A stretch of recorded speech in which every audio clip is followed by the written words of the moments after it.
Did you know that Google just announced a new research paper in which researchers can easily manipulate images? This is a game-changing tool developed by the researchers from Google and the Max Planck Institute of Informatics. This is a game-changer tool, and this tool has the power to end the Adobe supremacy in the graphic design and image manipulation tools.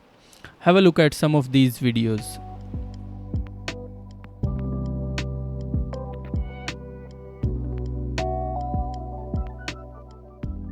So the DragGAN stands for Drag Generative Adversarial Networks.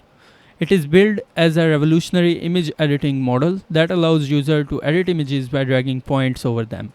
You can have a look at this video playing behind me. You can see how it does that with red and blue point and how you can drag them apart by dragging those points.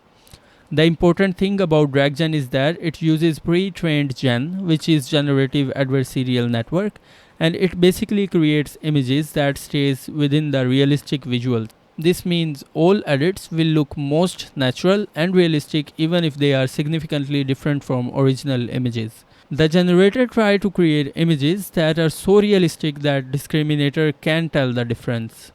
And one thing worth mentioning is that both the discriminator and the GAN can train together to create ultra-natural and realistic images using the manipulation techniques. Once the discriminator and the GAN train together, the generator will be able to generate images by dragging points on them. When a user drags the point over the image, the generator uses it to create a new image similar to original but with the desired edits.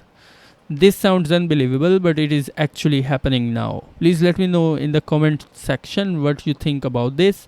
You can find the link of full technical paper in the description of this video. If you haven't subscribed to my YouTube channel, make sure to hit the subscribe button and be sure to hit the bell icon to get the latest video updates.